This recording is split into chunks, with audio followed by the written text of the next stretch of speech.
ಮೈಸೂರು ನಗರಾಭಿವೃದ್ಧಿ ಪ್ರಾಧಿಕಾರದಿಂದ ಮುಖ್ಯಮಂತ್ರಿ ಸಿದ್ದರಾಮಯ್ಯನವರಿಗೆ ಏನೇನೆಲ್ಲ ಸಂಕಷ್ಟ ಎದುರಾಯಿತು ನೋಡಿ. ಸಿಆರ್ಪಿಸಿ ಸೆಕ್ಷನ್ 156/3 ಅಡಿ ಕೇಸ್ ರಿಜಿಸ್ಟರ್ ಮಾಡೋದಕ್ಕೆ ಆದೇಶವನ್ನು ಹೊರಡಿಸಲಾಗಿದೆ.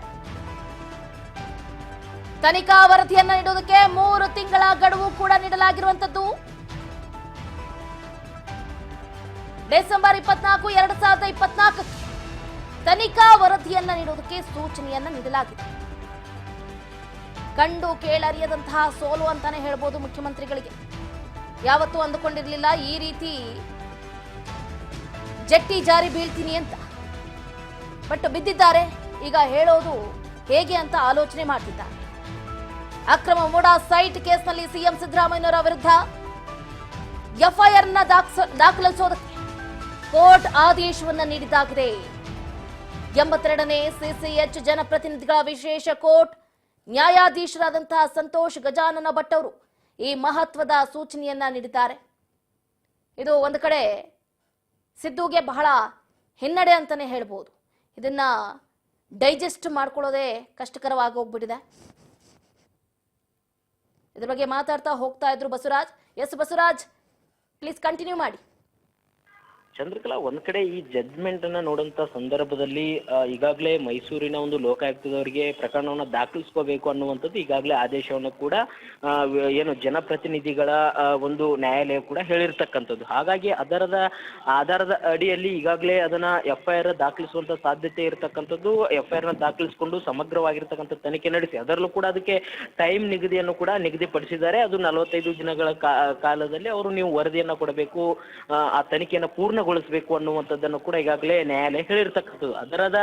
ಆಧಾರದ ಅಡಿಯಲ್ಲಿ ಮೈಸೂರಿನ ಒಂದು ಮೂಡ ಪ್ರಕರಣ ಏನಿದೆ, ದೊಡ್ಡ ಮಟ್ಟದಲ್ಲಿ ಸಿಎಂ ಸಿದ್ದರಾಮಯ್ಯನವರಿಗೆ ಏನು ಇನ್ನೂ ಕೂಡ 5 ವರ್ಷಗಳ ಕಾಲ ಅವರೇ ಇರ್ತಾರೆ, ಸಿಎಂ ಸಿದ್ದರಾಮಯ್ಯನವರು ಅವರೇ ಆಗಿರ್ತಾರೆ ಅನ್ನುವಂಥ ಮಾತು ಕೂಡ ಇತ್ತು. ಮತ್ತೆ ಸಿಎಂ ಸಿದ್ದರಾಮಯ್ಯನವರ ಸುದೀರ್ಘವಾಗಿರ್ತಕ್ಕಂಥ 40 ವರ್ಷಗಳಕ್ಕಿಂತಲೂ ಹೆಚ್ಚು ರಾಜಕೀಯ ಜೀವನದಲ್ಲಿ ಯಾವುದೇ ರೀತಿಯಾಗಿರ್ತಕ್ಕಂಥ ಇಂಥ ಕಪ್ಪು ಚುಕ್ಕೆ ಬಂದಿರಲಿಲ್ಲ ಅನ್ನುವಂಥದ್ದು ಪದೇ ಪದೇ ಅವರು ಕೂಡ ಹೇಳ್ತಾ ಇದ್ರು. ಆದ್ರೆ ಇದೀಗ ಮೈಸೂರಿನ ಒಂದು ಪ್ರಾಧಿಕಾರದ ವಿಚಾರಕ್ಕೆ ಸಂಬಂಧಪಟ್ಟಂತೆ ಎಲ್ಲೋ ಒಂದು ಕಡೆ ಈ ಒಂದು ಸೈಟ್ ವಿಚಾರ ದೊಡ್ಡ ಮಟ್ಟದಲ್ಲಿ ಅವರ ಸ್ಥಾನಕ್ಕೆ ಕುತ್ತು ತಂದಿರತಕ್ಕಂಥದ್ದು. ಸಾಕಷ್ಟು ಒಂದ್ ಕಡೆ ಅವರ ಆಪ್ತ ಬಳಗಕ್ಕೂ ಕೂಡ ಒಂದ್ ಕಡೆ ಆತಂಕ, ಮತ್ತೆ ಒಂದ್ ಕಡೆ ಈ ರೀತಿಯಾಗಿರ್ತಕ್ಕಂಥ ಬೆಳವಣಿಗೆಗಳು ಒಂದು ಗ್ಯಾರಂಟಿ ಸರ್ಕಾರದಲ್ಲಿ ಆಗಿರ್ತಕ್ಕಂಥದ್ದು ಎಲ್ಲೋ ಒಂದ್ ಕಡೆ ರಾಜಕೀಯವಾಗಿ ಇದನ್ನ ಅವರು ಮಾತನಾಡುವಂತ ಸಂದರ್ಭದಲ್ಲಿ ಒಂದ್ ಕಡೆ ಸರ್ಕಾರನ ಉರುಳಿಸುವಂತ ಪ್ರಯತ್ನಕ್ಕೆ ಬಿಜೆಪಿ ಮತ್ತು JDS ನಾಯಕರು ಮಾಡ್ತಾ ಇದ್ದಾರೆ ಅನ್ನುವಂತ ಮಾತನ್ನ ಹೇಳ್ತಾರೆ. ಆದ್ರೆ ನ್ಯಾಯಾಲಯದ ಮುಖಾಂತರ ಅವರ ಜಡ್ಜ್ಮೆಂಟ್ ಅಲ್ಲಿ ನೋಡೋದಾದ್ರೆ ಎಲ್ಲ ಒಂದ್ ಕಡೆ ಇದು ಈ ರೀತಿಯಾಗಿರ್ತಕ್ಕಂಥ ಅಕ್ರಮ ನಡೆದಿತ್ತಾ ಅನ್ನುವಂಥದ್ದು ಕೂಡ ಇಲ್ಲಿ ಪ್ರಶ್ನೆ ಉದ್ಭವಿಸುತ್ತೆ. ಯಾಕಂತಂದ್ರೆ ಒಂದ್ ಕಡೆ ಡಿನೋಟಿಫಿಕೇಶನ್ ಆದಂತ ಸಂದರ್ಭ ಅಂದ್ರೆ ಸರ್ಕಾರದಿಂದ ಪರಿಹಾರ ಕೊಟ್ಟರು ಸಹಿತ ಅದನ್ನ ಡಿನೋಟಿಫಿಕೇಶನ್ ಮಾಡಿ ಮತ್ತೆ ಭೂಮಿಯನ್ನ ಸಿದ್ದರಾಮಯ್ಯನವರ ಬಾಮೈದ ತೆಗೆದುಕೊಂಡು ಸಿದ್ದರಾಮಯ್ಯನವರ ಪತ್ನಿಗೆ ಕೊಡುವಂತದ್ದು ದಾನದ ರೂಪದಲ್ಲಿ, ಇವೆಲ್ಲವನ್ನು ಕೂಡ ಅಂಶಗಳನ್ನ ಪರಿಗಣನೆ ತೆಗೆದುಕೊಳ್ಳೋದಾದ್ರೆ ಎಲ್ಲೋ ಒಂದ್ ಕಡೆ ಇದರಲ್ಲಿ ಏನೋ ಅಕ್ರಮ ನಡೆದಿರಬಹುದು ಅನ್ನುವಂಥದ್ದು ಮೇಲ್ನೋಟಿಗೆ ಕಂಡು ಬಂದಂತ ಸಂದರ್ಭದಲ್ಲಿ ನ್ಯಾಯಾಲಯ ಈಗ ತನಿಖೆಗೆ ಆದೇಶ ಮಾಡಿರ್ತಕ್ಕಂಥದ್ದು. ಚಂದ್ರಕಲಾ, ಥ್ಯಾಂಕ್ ಯು ಬಸವರಾಜ್ ಹೋಗ ನಿಮ್ಮ ಕಂಪ್ಲೀಟ್ ಮಾಹಿತಿಗಾಗಿ. ಒಟ್ಟಾರೆಯಾಗಿ ಸಿಆರ್ಪಿಸಿ ಸೆಕ್ಷನ್ 156/3 ಅಡಿ ಕೇಸ್ ರಿಜಿಸ್ಟರ್ ಮಾಡೋದಕ್ಕೆ ಆದೇಶವನ್ನ ನೀಡಲಾಗಿದೆ.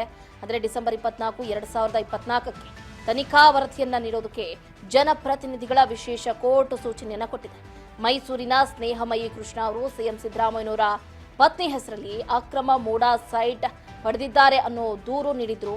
ಸ್ನೇಹಮಯಿ ಕೃಷ್ಣ ಸಲ್ಲಿಸಿದಂತಹ ಪಿಸಿಆರ್ ಬಗ್ಗೆ ಇವತ್ತು 82ನೇ ಸಿಸಿಎಚ್ ಜನಪ್ರತಿನಿಧಿಗಳ ವಿಶೇಷ ಕೋರ್ಟ್ನಲ್ಲಿ ಮಹತ್ವದ ವಿಚಾರಣೆ ನಡೆದಿದೆ. ಕಳೆದ ಆಗಸ್ಟ್ 13ರಂದೇ ಜನಪ್ರತಿನಿಧಿಗಳ ವಿಶೇಷ ನ್ಯಾಯಾಲಯದಲ್ಲಿ ವಾದವನ್ನ ಆಲಿಸಿ ತೀರ್ಪು ಕಾಯ್ದಿರಿಸಲಾಗಿತ್ತು. ಸ್ನೇಹಮಯಿ ಕೃಷ್ಣ ಪರ ವಕೀಲೆ ಲಕ್ಷ್ಮೀ ಅಯ್ಯಂಗಾರ್ ಅವರು ನ್ಯಾಯಾಧೀಶರಾದಂತಹ ಸಂತೋಷ್ ಗಜಾನನ ಭಟ್ ಅವರ ಪೀಠದಲ್ಲಿ ವಾದವನ್ನ ಮಂಡಿಸಿದ್ರು. ಈ ವಾದವನ್ನ ಆಲಿಸಿದ ನ್ಯಾಯಪೀಠ 20/8/2024 ತೀರ್ಪನ್ನ ಕಾಯ್ದಿರಿಸಿದೆ. ಅದಾದ ನಂತರ ತನಿಖೆಗೆ ಅನುಮತಿ ನೀಡಿದ್ದ ಗವರ್ನರ್ ವಿರುದ್ಧ ಸಿಎಂ ಸಿದ್ದರಾಮಯ್ಯ ಹೈಕೋರ್ಟ್ಗೆ ಅರ್ಜಿಯನ್ನು ಸಲ್ಲಿಸಿದ್ರು. ಹೈಕೋರ್ಟ್ ಜನಪ್ರತಿನಿಧಿಗಳ ಕೋರ್ಟ್ ಆದೇಶಕ್ಕೆ ತಡೆಯಾಜ್ಞೆಯನ್ನು ನೀಡಿತು. ಹೈಕೋರ್ಟ್ ಏಕಸದಸ್ಯ ಪೀಠ ಗವರ್ನರ್ ಆದೇಶವನ್ನ ಎತ್ತಿ ಹಿಡಿತು. ಅಧೀನ ನ್ಯಾಯಾಲಯದ ಆದೇಶಕ್ಕೆ ನೀಡಿದ ತಡೆಯಾಜ್ಞೆಯನ್ನ ತೆರವು ಕೂಡ ಮಾಡಿತು.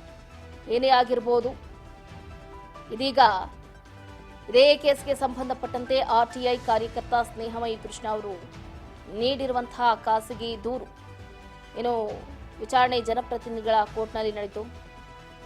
ಈ ಪ್ರಕರಣದಲ್ಲಿ ಸಿಎಂ ಸಿದ್ದರಾಮಯ್ಯನವರ ಪಾತ್ರ ಏನು, ಈ ಕೇಸ್ ವಿರುದ್ಧ ಸಂಪೂರ್ಣ ತನಿಖೆ ಬಹಳ ಅಗತ್ಯ ಇದೆ ಅಂತ ನ್ಯಾಯಾಲಯ ಆದೇಶವನ್ನು ಹೊರಡಿಸಿದೆ. ಪಿಸಿ ಆಕ್ಟ್ 7C ಅಡಿ ತನಿಖೆ ಅಗತ್ಯ ಇರೋದ್ರಿಂದ ಪ್ರಸ್ತುತ ಪ್ರಕರಣದಲ್ಲಿ ಎದ್ದು ಕಾಣ್ತಾ ಇದೆ. ತನಿಖೆಗೆ ಮುಖ್ಯಮಂತ್ರಿಗಳು ಯಾವುದೇ ಕಾರಣಕ್ಕೂ ಕೂಡ ಹಿಂಜರಿಬಾರದು. BNSS ಅಡಿ ಪ್ರಕರಣ ದಾಖಲು ಮಾಡಬಹುದು ಅಂತ ಕೆಲ ಹೈಕೋರ್ಟ್ಗಳ ಆದೇಶಗಳನ್ನ ಸ್ನೇಹ ಮೇಕೃಷ್ಣ ಅವರ ಪರ ವಕೀಲೆ